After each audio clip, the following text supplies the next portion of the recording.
처음에 제가 모두에서 말씀드렸지만 우리가 고대 그리스의 사회에 대해서 어떻게 알 수 있느냐? 물론 글이 있죠. 여러 가지 플라톤이 남긴 책도 있고, 소크라테스는 글을 쓰지 않았으니까, 또 아리스토텔레스의 저작도 있고, 또 로마 시대 작가들이 쓴 글도 많지만, 그걸 눈으로 확인할 수 있는 게 뭐냐? 예술 작품인데, 그 중에서 가장 중요한 게 항아리 그림입니다. 왜냐면 고대 그리스도 당연히 벽화를 그리고 페노라를 그렸는데 원본이 남아있는 건 거의 없습니다. 왜냐면 그림은 바래지고 파괴되고 이러거든요. 벽화는 특히, 벽화가 그렇죠. 벽화는 금방 바래지고 오래 못 갑니다. 오래 못 가서 지금 이제 그 미켈란젤로가 그린 시스티네, 이건 굉장히 그 보존에 신경을 쓰는데, 이때는 보존 이런 것인가 다 없어졌고, 그 다음에 조각이 있습니다. 그리스 조각도 굉장히 유명하죠. 그렇지만 우리가 알고 있는 그리스 조각은 정말 몇십 점이 될까요? 몇십 점도 안 되고, 한 열 몇 점 좀 가자. 하여튼 몇십 점 빼놓고는 전부 로마 시대 복제품입니다. 그렇다고 가치가 떨어지는 건 아니지만, 그리스 시대의 원품은 대개 다 없어졌습니다. 대개 그리스 때는 청동으로 주로 만드는데, 청동이 이 물질적으로 중요한 물질이니까 나중에 교회 종을 만든다든지 다양한 물질로서 다 거의 안 남아있고, 그 대신 못 남아있으니까 이 항아리들, 이거 독이죠.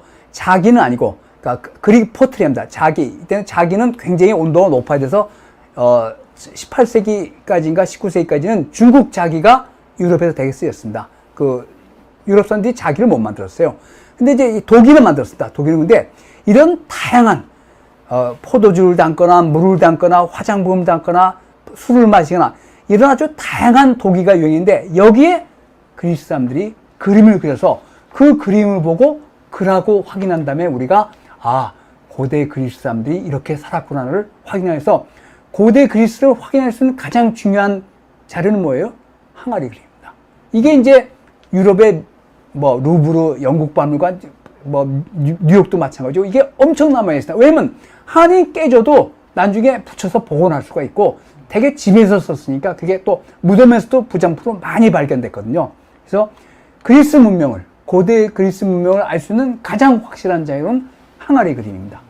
그래서 정말 이렇게 다양한 화를 쓰는데, 우리 이제 옛날에 그 청자나 이런 게 실생활에서 쓰는 것이 아니었죠. 미술품으로 많이 했는데, 이 사람들은 철저하게 생활에 그림을 그렸습니다. 그래서 이 항아리 그림을 보면 우리가 이제 이름이 다 암포라 이런데, 그 이름은 나중에 되고, 그래서 초기 항아리 그림은, 그리스 도기는 이렇게 동물 그림이나, 이게 이제 이집트의 영향입니다. 동물 그림이나 기하학적 문양이 많았는데, 이들이 곧 그 고졸기, 그러니까 8세기에서 6세기 사이에, 기원전 8세기에 그리스 신화를 그리기 시작했습니다.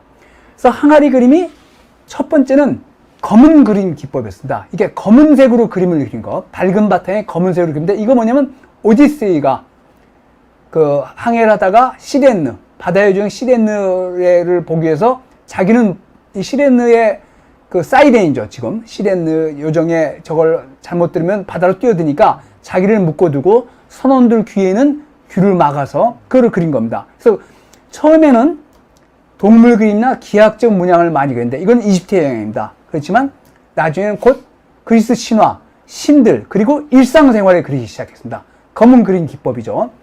검은 그리기가, 그래서 크게 흰색 도기의 그림도 있지만 대개는 검은 그림 기법, 밝은 그림 기법 하는데, 밝은 그림 기법이 훨씬 좋은데, 이 밝은 그림 기법이 절정에 달한 때가 언제예요? 기원전 5세기입니다. 그러니까 그리스가 가장 절정에 달했을 때 예술 작품도 가장 절정이 되는데, 이제 그걸 자세히 보시겠는데, 깜짝 놀랄 사실이 있습니다. 이게 이제 이거 검은 그림 기법 시대. 그래서 여기만 그린 게 아닙니다. 이 손잡이에도 그랬습니다. 손잡이에도. 그러니까 굉장히 칠 다양하게. 근데 이제 이런 것이 신전에 갖다 바치거나 또는 부장품으로 쓰거나, 나중에는 돈 많은 계층들이 자기 집 장식할 때 쓰였습니다. 그러니까 항아리 그림에서 이제 작가들이 굉장히 활발했는데, 검은 그림입니다. 이게 이제 아까 요 그림입니다. 요 그림을 확대한 건데, 아킬레스가 죽었습니다. 아작스가 아킬레스 시신을 메고 하는 신화를 그리는데, 근데 웃긴 게 뭡니까? 아작스의 성기가 그려져 있죠. 나중에 보시겠지만 그리스의 그 항아리 그림에서 남자들은 신을 포함해서 거의 나체로, 그것도 완전 나체로 그려집니다. 요거는 이제 잠깐만. 이렇게 그렸습니다. 근데 마찬가지입니다. 이거는 굉장히 남사스러운데, 여기 이 친구들은 사람이 아닙니다. 그죠? 사티로스는 반신반신인데, 이렇게 야한 장면을 그릴 때는, 이 사티로스에 좀 남사스러울 때는 사티로스에 의존했습니다. 사티로스는, 숲의 신인데, 인간의 모습을 그대로 가지고 있습니다. 근데 이게 참 충격적인 게, 이게 일상생활에서 쓰는 그릇이란 말입니다. 물론 도자기입니다. 근데 이런 것들을 그렸으면 지금 이제 약간 우리의 지금 하는 포르노랑 비슷한데 이게 일상생활이니까 이게 굉장히 그리스 사람들이 보기에는 일상적으로 받아들여졌다는 사실입니다. 근데 이게 되게 뭐예요? 지금 뭡니까? 포르노에 뭐가 차지하고 있죠? 여인들의 모임인데 그리스들은 남자들의 벌거벗은 몸을 주로 그렸습니다. 이거 근데 여기는 뭡니까? 이제 그 신화에 나오는 건데 여성들이 나와죠. 나중에 사시면 여성들은 전부 뭡니까? 옷을 입고 있죠. 남자는 옷을 벗고 있습니다. 이제 이게 유명한 이게 이제 밝은 그림이죠. 검은 그림이. 그다음에 아까 그림입니다. 그죠? 아까 이제 보시면 알겠지만 이게 이제 오디세우스를 보는 검은 그림인데 이 그림하고 이건 이제 기원전 5세기 밝은 그림 붉은 그림 기법이 한점할 때 이거 잘 그렸죠. 오디세우스를 묶어놓고 시댄들이 하는데, 이거 그림 솜씨가 대단하답니다. 근데 이런 그림들이 대개 벽화나 당시의 패널을 보고 그린 그림입니다. 그러니까 우리가 그리스 회화에 대해서는 정확하게 좀 말하기가 굉장히 어렵습니다. 단지 남아있는 항아리 그림을 통해서 유출할 뿐입니다. 그래서 그림 그리스가 상당히 발전했다는 걸 알 수 있습니다. 그 다음에 이제 옆모습 그리고 이런 건 이제 이집트에서 왔지만, 그 다음에 마찬가지입니다. 크라테라고 유명인데, 굉장히 그림 솜씨가 뛰어나죠. 밝은 그림 기품이. 근데 여기 사람이 죽었습니다. 유명한 전투사 죽었는데 어떻게 됩니까? 나체입니다. 그리고 여기 나중에 이제 보면 알겠지만, 이 죽은 사람을 대해서 칼로스란 말을 씁니다. KALOS인데, 남자에 대한 최고의 찬사입니다. 잘생겼다, 잘 빠졌다, 또는 섹시하다 이 소리입니다.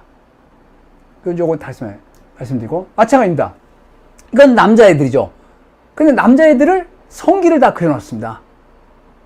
그러니까 이것이 지금 이런 거를 그려놓으면 좀 뭐하지 않겠습니까?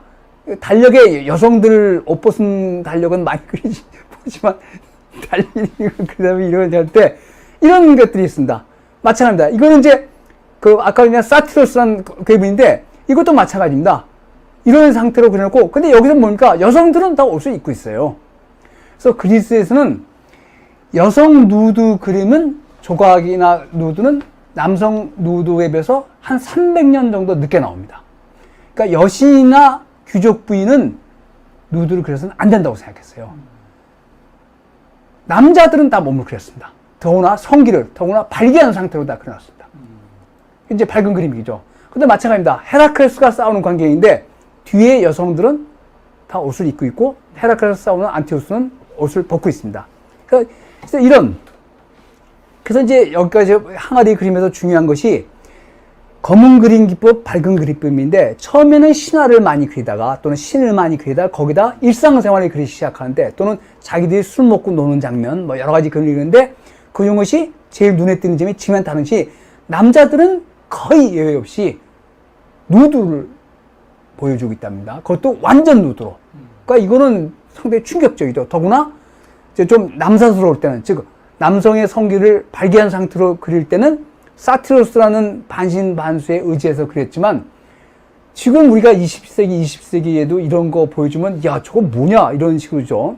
그럼 여성은 어떻게 표현했냐? 여성은 이게 이제 고졸기 기원전 8세기에서 6세기, 7세기, 6세기에 나온 여성의 조각상인데 젊은 여자입니다. 이거를 코레라고 부릅니다. 여성은 이렇게 우아하게 아주 이게 고졸기에서만 입히고 옷을 다 입혔어요. 옷을 반드시 입혔습니다. 근데 이게 원래 채색을 했습니다. 그러니까 여러분 이제 이것도 하나인데 우리가 파르테논 신전에 가면 파르테논 신의 조각상들이 좀 남아있는데 다 그 채색을 한 겁니다. 전부. 근데 다 색깔이 바랬을 뿐이죠. 마찬가지입니다. 근데 그건 마찬가지입니다. 메소포타미아나 이집트에서도 조각상들은 거의 예외 없이 채색을 했습니다. 이것이 로마 시대까지 가다가 중세에도 마찬가지입니다. 중세도 교회에 많은 그 종교적인 그 조각에 채색을 했었어요. 그러다 이제 16세기에 이제 이게 바뀐데 그건 나중에 말씀드리고 그래서 이게 이제 그리스의 젊은 처녀 코레의 조각상입니다. 이랬을 겁니다. 근데 이제 이건 이제 상상하는데 채색을 했습니다. 근데 남성은 어떻게 그랬냐? 젊은 남자입니다. 이거는 코레하고 그 다음에 쿠로스하고 부르는데 쿠로스인데 젊은 남자애는 이렇게 옷을 딱 벗겼어요. 근데 이제 이 자세는 그리스 이집트 조각에서 온 겁니다. 이집트 조각이 이렇게 이런 식으로 그랬거든요. 근데 보시면 알겠죠? 고졸기에 기원전 8세기, 7세기, 6세기에 이미 남성 조각은 이렇게 젊은 남자의 젊은 여성 전혀 다르죠, 분위기가. 이건 옷을 다 입혔고 정숙하게 이거는 옷을 벗겼는데 왜냐? 남성의 젊은 남자의 몸, 그것도 그냥 뭐 아주 잘 빠진 몸, 이것이 그리스에서는 신의 선물이라고 생각했습니다. 그러니까 신도 육체가 이렇게 아름답고, 그래서 그런 신은 신한테 바치는, 그러니까 우리가 이제 그리스 신화나 성경이나 똑같은 게 뭡니까? 성경이 하느님이 누구의 모습으로 아담을 만들었습니까? 신의 모습으로 만들었단 말입니다. 근데 그거는 뭡니까? 그리스 신화가 그렇죠. 그리스 신화에 제우스나 아폴로의 전부 인간의 모습입니다. 말입니다. 근데 그 신이 인간일 때 가장 중요한 게 뭐냐면 인간의 몸입니다. 인간의 몸인데 그 인간의 몸에서 가장 중요한 게 뭐냐? 하는 게 남자의 몸입니다. 남자의 몸. 그래서 이제 이거를 뭐냐? 이거를 에페보스합니다. 이 사춘기 남자애들. 지금 아이돌 같죠. 에? 이 사춘기 남자애들이 엄청난 인기를 끌었는데 이 인기를 누구한테 끌었냐? 여자들한테 끈 게 아니라 이 사춘기 남자애들보다 15살 내지 20살 많은 남자들한테 인기가 있었습니다. 그러니까 이제 대단히 충격적인 사실이죠. 대단히 중요한데 이걸 에페보스합니다.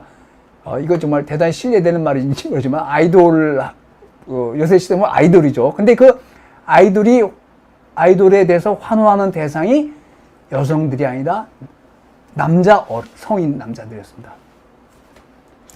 그래서 이제 이게 이제 그래서 그건데 이게 이제 제목이 이 멤논 피에타라고 이 여신이 아들이 죽었습니다. 아들이 죽었는데 여기다 뭐라고 썼냐면 여기 있죠. KALOS. 이걸 이제 피에타입니다. 피에타는 뭡니까? 성모 마리아가 죽은 예수를 안고 비통하는 장면에서 미켈란젤로의 피에타가 제일 유명한데 이걸 이제 멤논 피에타인데 이 아들이 죽었는데 비통해 하는 건 맞지만 뭐라고 썼어요? 칼로스라고 썼습니다. 칼로스가 뭡니까? 잘생겼다, 잘 빠졌다, 또는 섹시하다는 뜻입니다. 그래서 이 잘 빠진 남자의 몸이 그리스 미술이 그리는 그리스 미술이 가장 추구하는 미였습니다. 그래서 여성 나체는 나중에 등장합니다. 그러니까 이게 굉장히 좀 철학하고 굉장히 관계되는 겁니다. 거듭 말씀드리면 신이 인간에게 선사한 가장 아름다운 작품이 잘 빠진 남자의 몸입니다. 그러니까 그리스인들이 뭘 했습니까? 우리나라의 지금 체육관, 그게 이제 독일어 짐나지움인데 원래는 김나지움이죠. 그 김나지움의 원래 뜻이 네이키드입니다. 벌거벗은이라는 뜻입니다. 그래서 그건 제 말씀인데 이렇게 남성의 벌거벗은, 근데 남성도 아무 남성이 아니죠. 저같이 나이 든 사람이 아니라 젊은 남자의 몸, 그것도 단련한 젊은 남자에 대한 몸이 그리스 미술의 핵심이라고 볼 수 있습니다. 그걸 어떻게 표현하냐. 그래서 이제 이게 멤논 피에타인데 칼로스란 말이고. 그래서 이제 이렇게 보면 이것도 다 하나다.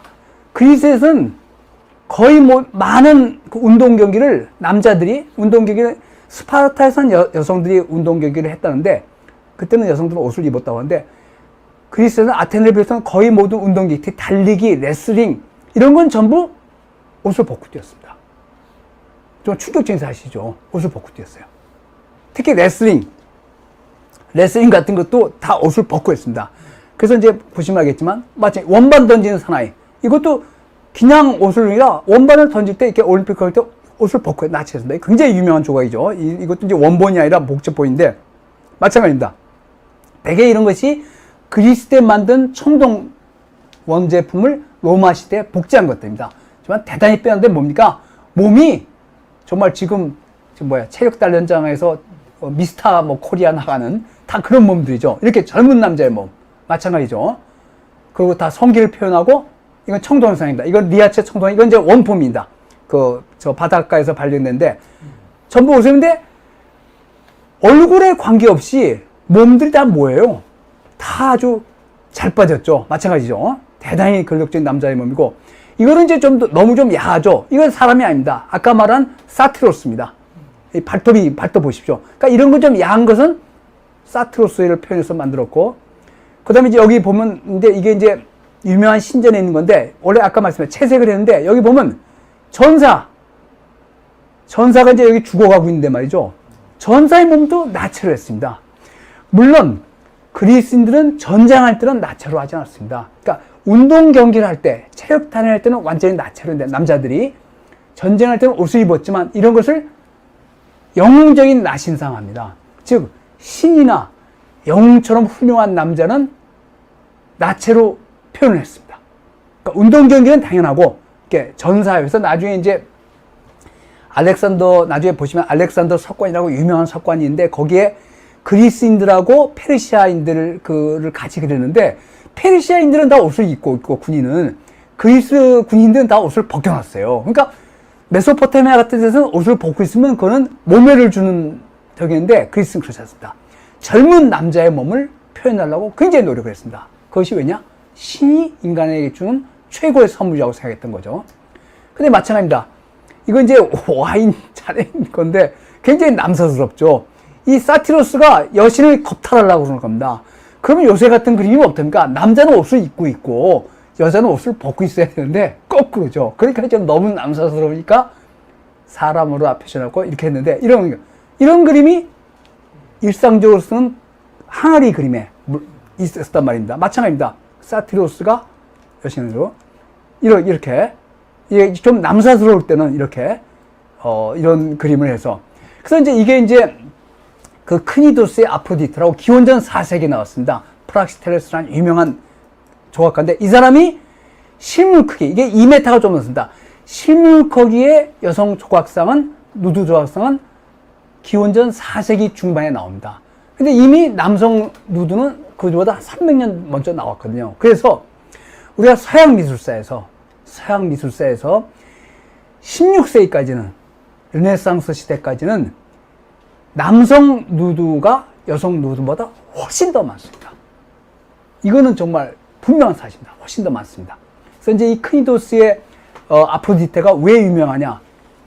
최초로 나온, 물론 최초란 말이 좀 어폐가 있지만 또 발굴이 될 수 있겠지만, 기원전 4세기 중반에 350년인가 그 중반에 크니도스도 마찬가지로 터키 서쪽 끝에 있는 조그만 도시인데, 그 신전에 이 아프로디테 여신상이 생기면서 그 신전이 엄청나게 인기를 누렸다는, 하여튼 그럴 정도로 날 때까지는 그리스 조각하고 그림에서는 젊은 남자의 벗은 몸을 그리는 것이 그리스 미술이 추구하는 바였고, 이것이 이런 누드, 이것이 케네스 클라크라는 영국의 유명한 미술사 학자의 말하면 서양 미술의 핵심이라는 거죠. 근데 이 말은 어느 정도는 맞습니다. 왜냐면 우리가 중국 그림이나 일본 그림이나 우리나라 그림이나 보면은, 동양 미술을 보면 춘화가 없지는 않았지만 누드를 그렇게 집중으로 그리진 않았죠. 근데 이쪽은 이런 전통이 있는데, 이것이 언제 세워졌어요? 고대 그리스에서 만들어낸 전통이고, 그때는 여성의 몸보다는 남성의 몸이 주로 그 그림의 표현 대상이었다는 것. 그 여성 누드나, 물론 항아리 그림에 여성 누드가 없었던 건 아닙니다. 그렇지만 아까 우리가 본 것처럼 그게 노골적으로 그린 것은 그리스 문명에서는 생각하지 못했고, 이제 이 보시면 좀 다르죠. 아까 보면 우리가 나중에 아담과 이브 보면 어떻게 그립니까? 아담도 자기 국부를 손으로 가리잖아요. 이 크니도스의 아프로디테도 자기 국부를 가리고 또 이 프락시테라 마찬가지입니다. 그죠? 가슴을 가리거나 이런 식으로 그렸습니다. 그래서 이거는 뭐냐? 나중에 로마 시대 이거를 비너스 푸디카입니다. 정숙한 비너스. 정숙한 비너스입니다. 그러니까 여성은 누드를 하더라도 이런 식으로 그리는데, 아까 보셨죠? 남성 그림은 정말 노골적으로 하나도 안 감추고 그렸단 말입니다. 그러니까 이거 중세 시대는 생각을 못했죠. 그래서 이런 것은 기원전 4세기에, 그러니까 남성 누드보다 한 300년 정도 늦게 나오는데, 그때까지만 해도 고대 그리스는 여신이나 귀족 부인은 나체를 그려서는 안 된다고 생각했고, 여성의 몸보다는 남성의 몸이 미학적으로 훨씬 더 뛰어나다고 생각했습니다. 이건 참 대단히 역설이죠. 그렇지만 이건 사실입니다. 그 다음에 미로의 비너스도 마찬가지죠. 미로의 비너스도 하반신을 가렸죠. 이건 이제 기원전 1세기 헬레니즘 시대에 나온 거지만, 그렇지만 이건 이제 비슷한 시기에 나왔는데, 이게 라오쿤 군상입니다. 굉장히, 이건 이제, 이것도 복제품일 겁니다. 그리스 시대 복제품인데, 이 라오쿤 군상은 또 여러 가지 이야기죠. 라오쿤이 이제 트로이의 제사장이었는데, 그 트로이의 목마를 들이지 말고 불태워자고, 그래서 포세이돈이 이런 혼을 내죠. 뱀을 벌써 죽인 관계인데, 사실 이 그림에서, 이 조각에서 말하려고 하는 것은 뭡니까? 남자의 몸입니다. 이게 지금, 이 라오쿤인데, 라오쿤이 나이가 상당히 들지 않았어요? 그 아들이 이렇게 컸으니까. 근데 몸은 어떻습니까? 완전 남성의 몸입니다. 그래서 이거를 미켈란젤로가 보고 정말 감탄했다는 거죠. 이제 제가 조금 이따 나중에 이제 미켈란젤로에서 잘 말씀드리면, 이게 다른 것보다 남자의 몸을 그립니다. 남자의 이상적인 몸. 정말 잘 빠진 몸. 이겁니다. 이게 좀 부조하죠. 네? 그러니까 이상화 시킨 거죠. 그 이제 거의. 이게 이렇게 나이 든 남자가 이런 몸을 가질 수도 있겠죠. 그죠? 그렇지만 이 과정에서 이 라오쿤 군상의 몸이 뭐 어쩌고 뭐 저 트로이 신화에서 어쩌지만 그게 아닙니다. 남자의 몸, 이 뒤치러인데 이것도 일화가 있습니다. 요 팔이 원래 이렇게 안 됐어요. 나중에 사람들이 바꿔놨는데 미켈란젤로 딱 보고 이랬답니다. 저 팔은 저렇게 생겨요. 그래서 처음에는 팔이 앞으로 왔다는 겁니다. 이게. 근데 미켈란젤로가 지적을 했답니다. 저건 저게 아니다. 그러니까 전 미켈란젤로가 대단한 사람이죠. 그 미켈란젤로 이 조각을 보고 굉장히 부끄러워했답니다. 야, 나는 이거밖에 못하나 하고. 정말 이게 대단하죠. 이 남자의 근육들을 표시한 거 보십시오. 네? 그러니까 이 라오쿤 군상의 몸도 다른 거 아닙니다. 남자의 몸을, 정말 역동적인 남자의 몸을 표현했는데, 정말 이거는 근데, 이게 이제 미켈란젤로가 그린 다비드상인데, 이 다비드상이 이제 그 골리앗을 이 돌팔매로 때려잡기 전의 모습인데, 물론 그건 맞습니다. 이게 이제 5m에 가까운 대리석인데, 이게 대단하죠. 이 대리석을 이렇게 조각할 수 있다는 것은 정말 현대도 이건 거의 불가능합니다. 그러니까 미켈란젤로 얼마 됐는데, 미켈란젤로가 조각한 이게 아마 1505년이가 1500 몇 년인데, 16세기 초죠. 16세기 초인데, 1501년이네요. 이게 5m가 넘습니다. 이 대리석을 이렇게 조각할 수 있다는 게 대리석 하나를 크게 하는데, 정말 미켈란젤로는, 여러분, 우리가 미켈란젤로는 되게 시스템 그 예배당에 천정화랑 벽화로 알려져 있지만, 최후의 심판하고 천지창조지만, 미켈란젤로는 조각가였습니다. 자기가 조각가를 자처했고. 근데 미켈란젤로가 보여준 게 뭡니까? 다비드상에서 남자의 몸입니다. 남자의 몸. 남자의 몸입니다. 그러니까 이게 그러니까 남성입니다. 남성. 그러니까 이거에 대해서 골리앗을 때리지 않게 종교적으로 했는데, 그건 아니고, 사실 이거. 그러니까 미켈란젤로가 이걸 보고 이렇게 자기 자신의 재능이 이거밖에 안 되나고 했는데, 남자의 몸입니다. 그래서 나중에 자세히 얘기하겠지만. 그래서 이제 이것도 마찬가지죠. 이 최후의 심판, 아주 암울한 그림인데, 이걸 전부 미켈란젤로가 예술 빼놓고는 전부 바지를 벗겨서 원래 그렸었어요. 근데 남자의 몸을 보여준 거죠. 신랄하지만. 근데 나중에 이제 이렇게 바지를 입혀서 바지 입히는 사람 그런 얘기 있는데, 미켈란젤로가 하는 것은 고대 그리스의 미학에 철저히 충실했던 거죠. 그러니까 고대 그리스 그랬는데, 우리가 이제 파리스의 심판이라고 트로이 전쟁이 일어나는 게 뭡니까? 파리스 왕자가 목동 노릇하고 있었는데, 불화의 여신이 이 여신들한테 사과를 해서 누가 제일 이쁘냐 해서 여신들이 찾아와서 비너스, 아프로디테랑 헬레나랑 아테나가 찾아와서 파리스 앞에서 옷을 벗었다는 거 아닙니까? 이게 루벤스의 그림입니다. 루벤스 그림인데 굉장히 육감적이죠. 그렇지만 고대 그리스에서는 이런 그림은 생각할 수 없는 겁니다. 어떻게 고귀한 여신이 옷을 벗고 있습니까? 이게 파리스의 심판입니다. 이렇게 옷을 입고 있었죠. 마찬가지입니다. 고대 로마의 모자이크입니다. 로마 시대는 모자이크가 성인데 마찬가지입니다. 다 옷을 입고 있죠. 그러니까 원래는 다 여신들은 옷을 입고 있고, 그 대신 뭐예요? 이게 아프로디테입니다. 비너스고, 이게 아프로디테가 좋아한 아도니스는 엄청난 미인인데 어떻게 해요? 옷을 벗고 있죠. 그러니까 지금하고 거꾸로죠. 네? 나중에 이제 16세기, 17세기에 그런 거 보면 비너스는 옷을 벗고 있고, 군신 마르스, 전쟁의 신 마르스는 옷을 입고 있는데, 고대 그리스 시대는 그렇지 않았습니다. 여자들은 옷을 입고 있고, 남자들은, 그래서 옷을 벗고서 묘사하는 것은 매춘부였습니다. 매춘부. 매춘부는 그렇게 표시했지만, 여신이라는 건 감히 나중에 이제 4세기 이후에 비너스, 그러니까 아프로디테만을 예외적으로 이제 그 유두 조각이 나오면서 로마 시대로 나오면서 차츰 이렇게 발전하는 겁니다. 근데 이 그리스에서 충격적인 게 하나 있습니다. 이제 여러분이 우리의 그리스에서 그다음에 또 하나 이제 그리스 시대의 그 중요한 조각 중에 하나가 이제 고대 그 이집트에서 온 겁니다. 그래서 이제 이 쿠로스 이게 기원전 7세기 이런 조각이 이랬는데 그리스의 또 하나 저 발명 분야의 하나가 콘트라포스토라는 자세입니다. 훨씬 자연스럽죠. 그죠? 아까 이거를 보시면 이게 경직돼 있지 않습니까? 그죠? 경직돼 있는데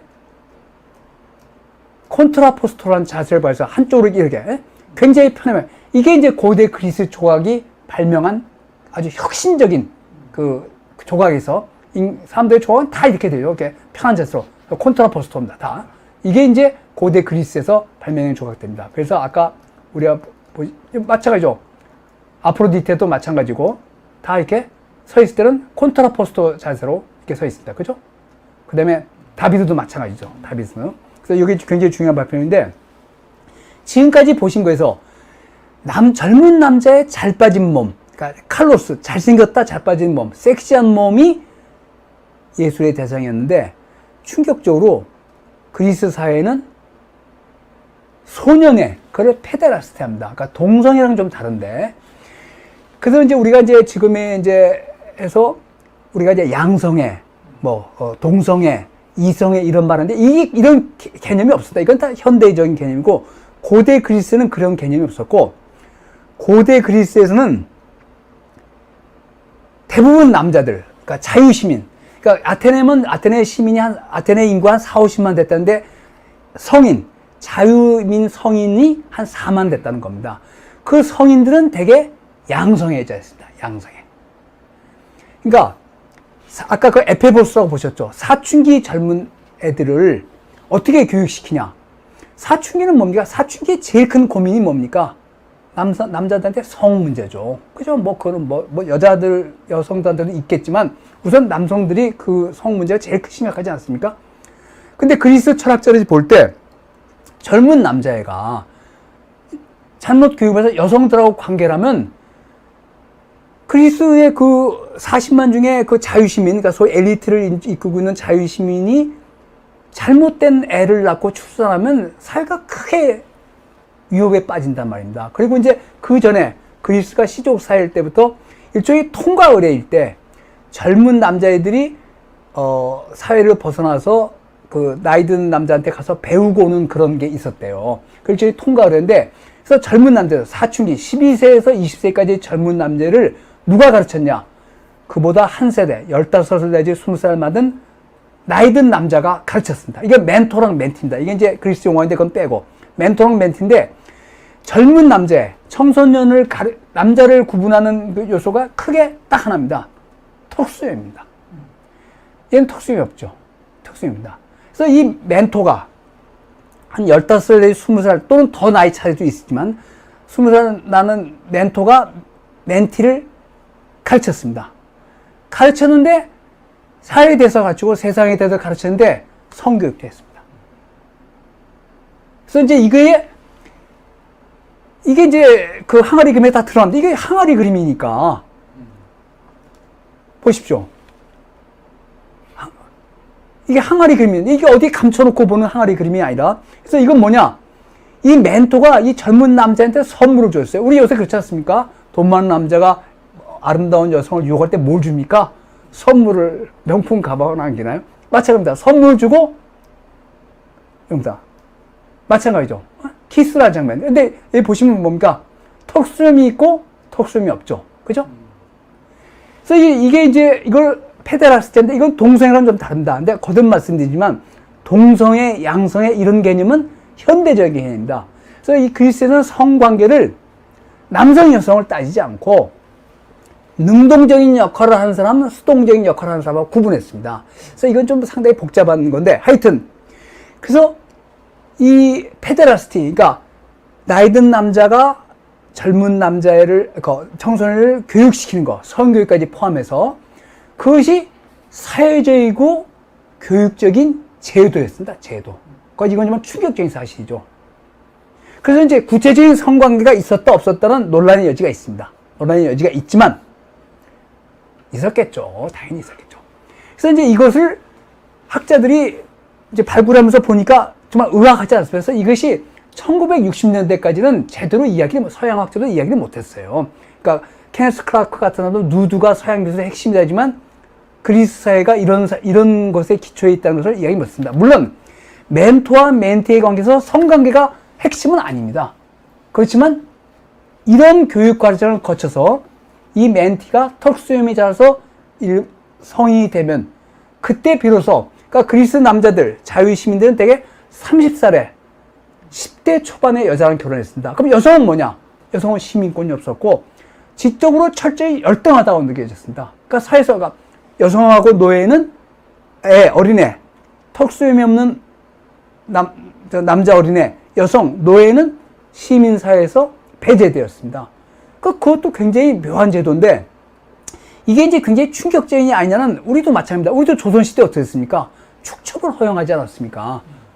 근데 그 축첩을 많이 했다고 그 사회를 비판하고 이런 건 아니죠. 하여튼 그때였는데 이런 페데라시티, 소년애가 그리스에서 젊은 좋은 집안의 남자애를 교육시키는 가장 핵심적인 제도였습니다. 사회적이고 교육적인 제도에서 그것이 그림으로 남아있는데 이거는 이제 굉장히 충격적이죠. 근데 이제 구체적으로 이렇게 성관계를 하는 장면은 도자기에 없습니다. 모르죠. 이제 못 찾아냈을지 모르지만. 그러니까 이것만 해도 충분히 야하죠. 그죠? 여러분 정말 충격적이죠. 충격적인데 이건 이제 1세기에 그리스 로마인데 은컵에 대한 장면입니다. 근데 여기 보시면 알겠죠? 이 사람은 턱수염이 있죠. 그죠? 그 얘는 젊은 남자고 이제 누가 본데 이게 관음증까지 한 이런 저건데. 그래서 이게 이제 워렌컵이라고 이 워렌컵을 맨 처음에 누가 예루살렘인가 어디 가서 구했어요. 영국 사람이. 그래서 영국 박물관에 20세기 초에 팔라니까 영국 박물관에서 안 산다 그랬습니다. 이거 어떻게 전시를 하냐. 그래가지고 나중에 누가 이거를 1000파운드에 샀는데 영국 박물관에서 20세기 1960년대 이거를 2만 파운드 주고 구입했습니다. 그러니까 정말 그 서양 사람들도 차마 이거를 해서 1960년대에 비로소 그리스 남자들의 사회가 아까 말한 소년애에 입각한 사회였다. 근데 물론 소년애라는 것이 육체적인 관계만 중시된 건 아닙니다. 훨씬 더 큰 사회적이고 교육적인 제도였는데 거기는 성교육도 포함되어 있었다는 것을 이것을 뭐가 증명해요? 이것을 플라톤의 향연이 증명하고 있습니다. 번째 쪽인데 이거 마찬가지입니다. 근데 그리스에서는 그 신화에도 있죠. 제우스가 가니메데스로 굉장히 미소년을 납치해다가 자기 술따르는 시종으로 키웠거든요. 당연히 성관계가 있습니다. 이건 있는 거죠. 제우스에서 지금 제우스가 이건 이제 나중에 그 르스에르의 그림이 제우스가 이 미소년을 납치하는 광경입니다. 독수리 편에서. 그러니까 제우스가 여성들만 납치한 게 아니라 이 미소년에서 자기 술따르는 시봉으로 썼습니다. 그 다음에 이게 이제 그리스 최고의 미남인 알키비아데스입니다. 정말 최고의 미남이었다는 거죠. 그래서 알키비아데스가 젊었을 때는 남성들의 흠모의 대상이었습니다. 네? 그래서 알키비아데스는 젊었을 때는 여성들 남자로부터, 그러니까 성인 남자들이 여자들한테 관심 없고 알키비아데스에 관심이 있었고, 나이가 들어서는 여자들이 알키비아데스가 하여튼 최고의 미남이었는데, 알키비아데스의 애인 중에 하나가 소크라테스였습니다. 그래서 소크라테스는 양성애자였습니다. 그러니까 알키비아데스랑 구체적인지 모르지만 알키비아데스는 여러 젊은 남자들을 좋아했어요. 근데 그렇다고 해서 소크라테스의 철학이나 이게 훼손받아야 되냐? 그건 아니죠.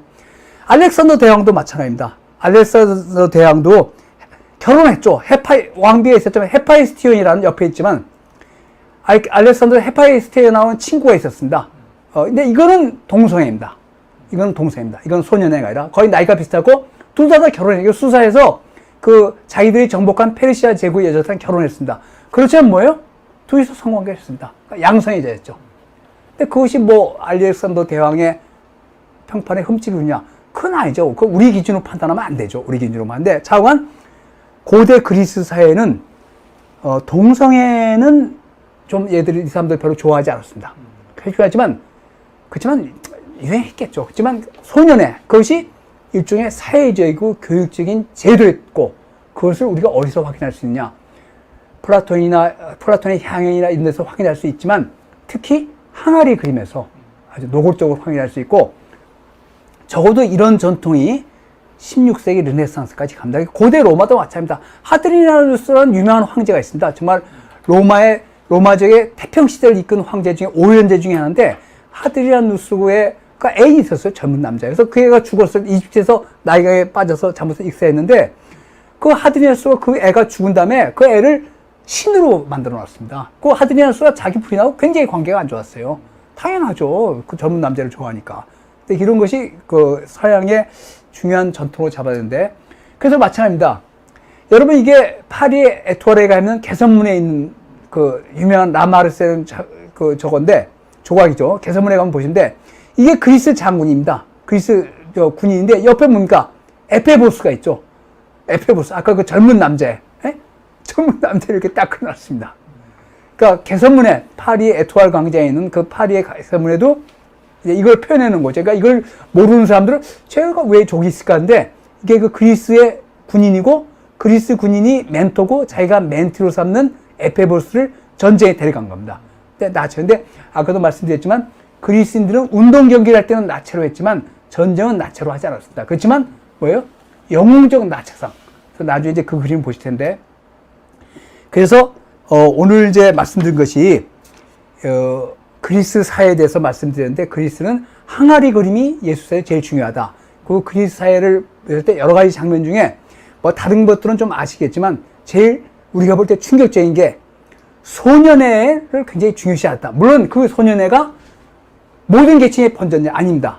성인 남자고 이제 그것은 논란이 있습니다. 귀족층에만 번졌다? 아니면 데모스도 그랬다. 일반 민중도 그랬다는 논란의 여지가 있지만 그 소년회, 페데라스트라는 것이 그러니까 그 어린 청소년 남자애를 한 세대나 그 15살, 15살, 20살 난 성인 남자가 가르치는데 그 중에 성교육도 포함되어 있었다는 그것에 근거한 사회였고 그것이 젊은 남자애가 잘못된 성적 충동으로 해서 여자가 잘못된 출산을 하게 하는 것보다는 더 우월한 거로 해서 플라톤이 그 얘기를 했습니다. 물론 나중에 플라톤은 이제 그걸 뒤집었죠. 그런 성관계를 굉장히 규탄했지만 소크라테스는 분명히 제가 훨씬 더 야한 그림자는 보여주진 않았지만 분명히 양성애자였습니다. 그러니까 젊은 남자를 끊임없이 데리고 다녔죠. 그래서 뭐 소크라테스의 처가 악처라고 아시는데 아마 그것도 있지 않을까요? 그래서 지금 그리스의 여성들이 거기서 어떻게 생각했느냐? 그거는 기록이 잘 안 남아있어서 모르는데 물론 그리스도 사포, 그 레스보스섬 그래서 여성들의 그런 길이에 그런 여성이 있었다고 보지만 하여튼 그 주류 남성 사회는 이런 거에 의지했다는 것을 아는데 지금 시간이 어떻게 됐죠? 지금이 10시 반입니다. 벌써? 예, 그러면 제가 마지막으로 빨리 이거를 아주 생생하게 확인할 수 있는 글이 있습니다. 그게 어디냐? 아까 말씀드렸죠. 이탈리아 남부랑 시칠리아 섬은 마그나 그라키아라고 그리스의 영향권인데 여기 파에스툼이라고 지금 포세이도니아라는데 파에스툼이라는 조그만 마을이 있다. 지금 마을이죠. 지금. 근데 이게 그리스 유명한 신전인데 여기서 뭐가 발견됐냐면 1968년에 발굴됐냐면 무덤이 그러니까 그 석관이 발견됐습니다. 석관. 관인데 여기에 석관이 있는데 관이 어떻게 됩니까? 관이 있으면 이제 네모났죠. 기초에 네모 있고 위에 뚜껑이 있죠. 그 뚜껑 아래 이런 그림이 있습니다. 그리고 관에 그 석관의 내면이면 내면에 이런 벽화, 그러니까 일종의 그림이 그려졌는데 이게 그대로 발견이 됐습니다. 근데 대단히 이게 이제 이거 뭐냐? 이게 이제 죽은 사람입니다. 죽은 사람이 이제 시체가 누워 있으면 그 바로 위에 그 석관 그 뚜껑 바로 밑바닥에 이런 그림인데 이게 이제 이걸 뭐라면 다이버의 무덤합니다. 이 다이빙하는 관계죠. 근데 아마도 이 미지의 세계, 죽음의 세계로 가는 것을 그린 거 아닌가 이렇게 해석을 하고 보십시오. 근데 너무 웃기지 않습니까? 남성의 성기를 딱 펴내놨어요. 그러니까 그리스 미술은 남성의 성기를 반드시 그렸습니다. 반드시 그렸습니다. 네? 그래서 이제 그 다음 그림이 이제 전부 남자들이 옷을 벗고 이제 아마 술을 망치는 광인인데 이게 뭐냐? 심포지엄입니다. 그래서 여러분 지금 심포지엄 뭡니까? 학술 토론을 심포지엄 하는데 원래 그리스어는 드링킹 투게더입니다. 물론 술 마시면서 고론 준담도 했습니다. 학문 이야기도 했죠. 그거를 그린 게 뭐냐? 플라톤의 향연이라는 작품입니다. 플라톤의 향연이 술 마시면서 철학과 인생과 다양한 향연. 그 플라톤의 향연이 심포지엄입니다. 근데 심포지엄은 어떻게 해요? 남자들이 옷을 벗고 하는데 보시면 알겠지만 여기 자세히 보시면 알겠지만 한 사람은 턱수염이 있고 한 사람은 턱수염이 없습니다. 아시겠죠? 그러니까 드링킹 투게더입니다. 그러니까 이런 장면을 꼭 마찬가지입니다. 이건 이제 부조로운 건데 맞아요. 심포지엄이 그런데 심포지엄을 지금은 이제 이런 야한 파티라면 남자랑 여자랑 같이 하지 않습니까? 근데 이거는 남자들끼리 한단 말이야. 그러니까 이게 이제 그리스사의 단면을, 그러니까 이 죽은 사람이 상당히 지체가 높고, 그런 사람인데, 이 귀족 사회들은 이 사람의 인생에서 가장 중요한 장면을 뭘 그려놨어요? 심포지엄 장면인데, 그게 드링킹 투게더고, 아까도 말씀드렸지만, 그리스사회에서 남성들은 그 체육단련을 굉장히 중시했는데, 그 체육단련하는 장소가 지금의 짐나지움인데, 그 김나지움인데, 그 김나지움의 어원이 네이키드입니다. 그래서 그 체육 단련자는 이제 야외에 있었다. 지금같이 실내에 있지 않고 야외에 있었는데 그 체육 단련자에는 여성하고 노예는 출입 못했어요. 남자들만 갈 수 있었는데 체육 단련자는 철저하게 옷을 완전히 벗고 체육 단련을 했습니다. 그럼 당연히 육체적 관계가 생기죠. 그래서 이제 이것이 물론 이런 육체적 관계가 아까도 말씀드렸지만 고대 그리스의 전부는 아닙니다. 그 멘토랑 멘티의 교육의 한 일부분이지만 고대 그리스사에는 이런 것이 관행으로, 그러니까 어떤 사회적 제도로 있었기 때문에 우리가 그리스 미술 작품은 이런 장면이 많이 나오고, 이제 그 미술 작품 보면 왜 그리스 사람들은 저렇게 남자들이 다 옷을 벗고 있을까? 이것은 그런 멘토와 멘티가의 관계에서 사회적이고 이것이 교육적인 제도였다는 것을 제가 말씀드리면서 오늘 강의를 마치도록 하겠습니다. 네, 예. 감사합니다.